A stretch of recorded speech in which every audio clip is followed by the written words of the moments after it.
ارشاد باری تعالیٰ ہے انک لمن المرسلین، بے شک آپ رسولوں میں سے ہیں۔ تو یہ دو آیات معین بھائی جی والقرآن الحکیم، جی قسم ہے قرآن حکیم کی، اور یہ کہ تم رسولوں میں سے ہو۔ جی تو قرآن حکیم کی قسم کھائی گئی ہے، جی اور قرآن حکیم کی قسم اس بات پر کھائی گئی ہے کہ نبی محترم صلی اللہ علیہ وسلم رسولوں میں سے ہے۔ یہ بات اللہ تعالیٰ نے جو ارشاد فرمائی ہے اپنے رسول کے تعلق سے، وہ یہاں پر کیوں کر لائی گئی ہے؟ آپ دیکھیے، آپ صلی اللہ علیہ وسلم کے بارے میں سب جانتے ہیں کہ آپ امی تھے، جس کو ہم لوگ انگلش میں ان لیٹرڈ کہتے ہیں۔ آپ نے کسی انسٹیٹیوشن، کسی اسکول میں تعلیم حاصل نہیں کی۔ اس کے علاوہ اس وقت جو معاشرہ تھا وہ پورا کے پورا معاشرہ امی تھا۔ آپ کے رشتہ داروں میں بھی کوئی نہیں تھا جو تعلیم یافتہ تھا۔ آپ صلی اللہ علیہ وسلم حجاز سے آگے اور کہیں بھی نہیں گئے کہ کہیں دور کا سفر کیا ہو اور آپ نے کچھ چیزیں وہاں سے کسی دوسرے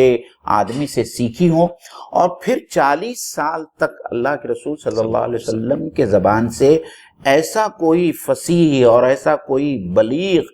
کلام جو ہے آپ کی زبان مبارک سے نہیں نکلا۔ اور نبوت ملنے کے بعد جب آپ صلی اللہ علیہ وسلم نے یہ قرآن مجید لوگوں کے سامنے پیش کیا، جس کے بارے میں اللہ تعالیٰ کہتا ہے کہ یہ حکمت سے بھرپور قرآن ہے، اور جس کے اندر جو ہے شروع سے آخر تک کوئی انٹرنل اور ایکسٹرنل کانٹراڈکشن نہیں پایا جاتا، کسی انسان کے لیے یہ کیسے ممکن ہے جو امی ہے، جس نے کسی مدرسے سے تعلیم حاصل نہیں کی ہو، وہ کسی ایک ایسی کتاب کو لکھے یا اس کو تالیف کرے